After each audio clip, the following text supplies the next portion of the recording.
Assalamualaikum warahmatullahi wabarakatuh.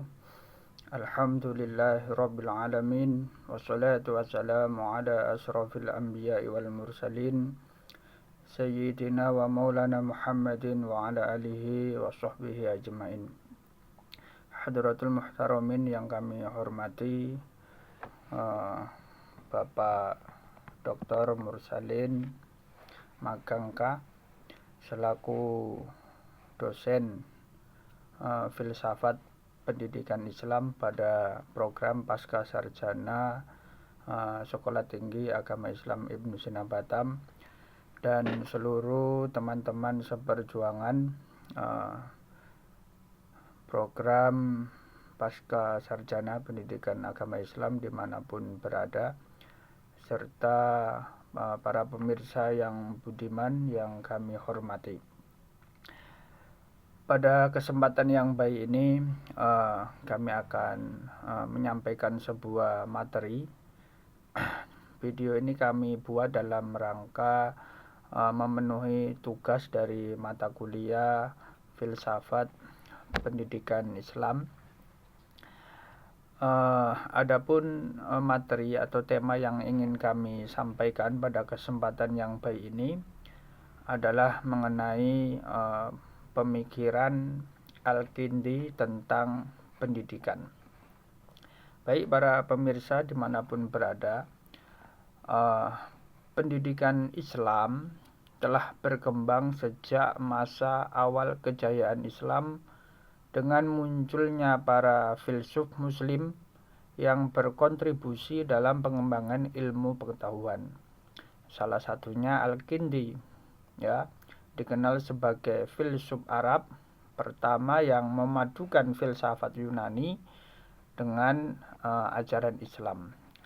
Pemikiran Al-Kindi dalam pendidikan memberikan perspektif penting, terutama dalam menekankan akal dan ilmu sebagai sarana mendekatkan diri kepada Allah Subhanahu wa Ta'ala.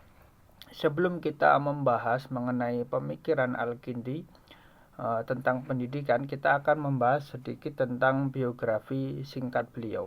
Nama lengkap beliau adalah Abu Yusuf Ya'qub Ibnu Ishaq Al-Kindi. Beliau lahir di Kufa pada tahun 801 Masehi atau bertepatan dengan tahun 260 Hijriah. Ia tumbuh dalam lingkungan keluarga bangsawan yang mendukung pendidikannya. Al-Kindi dikenal luas sebagai filsuf, ilmuwan, matematikawan, ahli kedokteran, astronomi, logika, dan musik. Ia hidup pada masa kekhalifahan Abbasiyah di Baghdad yang menjadi pusat peradaban dan ilmu pengetahuan. Pemikiran Al-Kindi tentang pendidikan perlu kita bahas. Yang pertama, yakni tujuan pendidikan. Menurut Al-Kindi, pendidikan bertujuan untuk mencapai kesempurnaan manusia, yaitu mendekatkan diri kepada Tuhan melalui ilmu pengetahuan. Ia menekankan bahwa ilmu pengetahuan membawa manusia pada kebahagiaan sejati, baik di dunia maupun di akhirat. Itulah pandangan Al-Kindi tentang tujuan pendidikan yang sebenarnya, yakni mampu membawa kebahagiaan kepada manusia itu sendiri, baik di dunia maupun di akhirat. Kemudian yang kedua, yakni hakikat ilmu dan akal. Al-Kindi memandang akal sebagai anugerah tertinggi yang membedakan manusia dari makhluk yang lainnya. Ia meyakini ilmu pengetahuan harus dibangun berdasarkan akal yang sehat dan dilandasi dengan keimanan. Dengan akal, manusia memahami ciptaan Allah dan meningkatkan keimanannya. Inilah pandangan Al-Kindi tentang akal.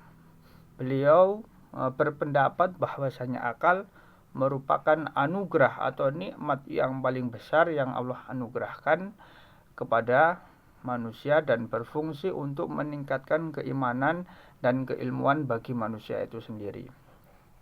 Kemudian yang ketiga, beliau berpendapat bahwasanya metode pendidikan itu menekankan penggunaan metode yang rasional dan logika dalam belajar, termasuk penalaran, eksperimen, observasi, dan pembuktian. Hal ini terlihat dalam karyanya yang banyak mengadopsi metode ilmiah Yunani dan dikembangkan sesuai ajaran Islam. Nah, ini merupakan pendapat yang luar biasa, di mana kebanyakan para ilmuwan sebelumnya mereka sering mendogma ya, atau memasukkan dogma-dogma kepada para siswa dan para santrinya.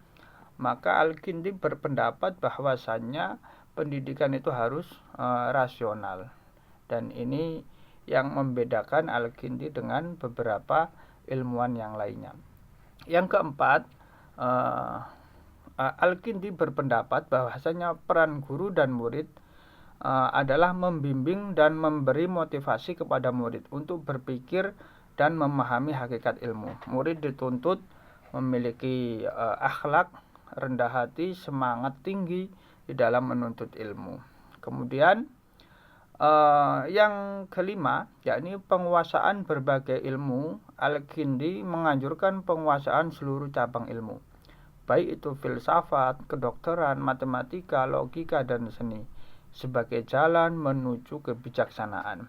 Baginya tidak ada kontradiksi antara ilmu agama dan ilmu rasional selama digunakan untuk mendekatkan diri kepada Allah Subhanahu wa taala. Ini sangat luar biasa, dan inilah memang yang sesungguhnya terjadi, bahwasanya segala ilmu pengetahuan yang ada di dunia ini sesungguhnya sumbernya adalah Al-Quran. Maka tidak ada yang namanya dikotomi antara ilmu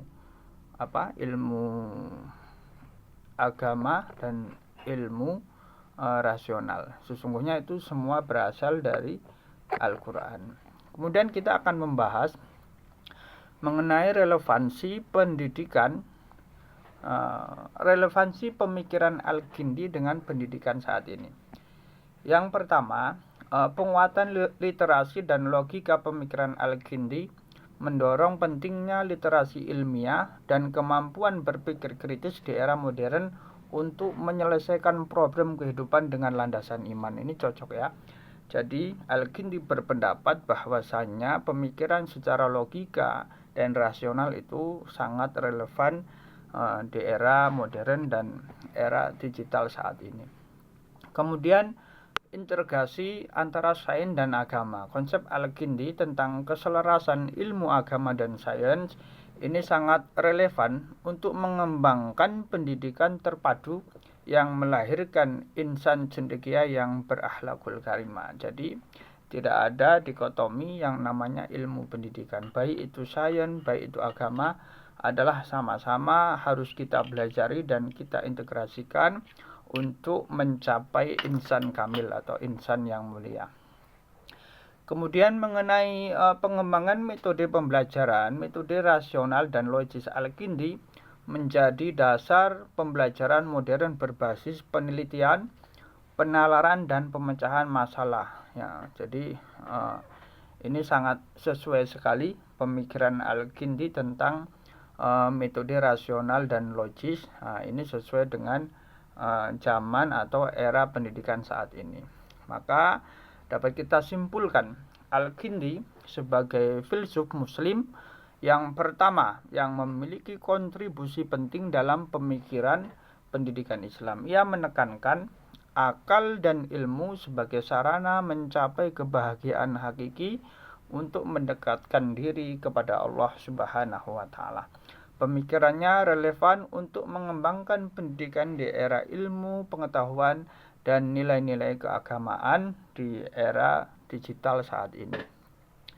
Baik pemirsa dimanapun berada, itulah sedikit yang dapat kami sampaikan mengenai pemikiran Al-Kindi tentang pendidikan. Dan ternyata setelah kita ketahui Pemikiran-pemikiran yang beliau sampaikan di dalam pendidikan sangat sesuai sekali, sangat relevan untuk kita terapkan, untuk kita aplikasikan dengan konsep pendidikan modern saat ini. Terima kasih atas segala perhatian. Mohon maaf atas segala kekurangan.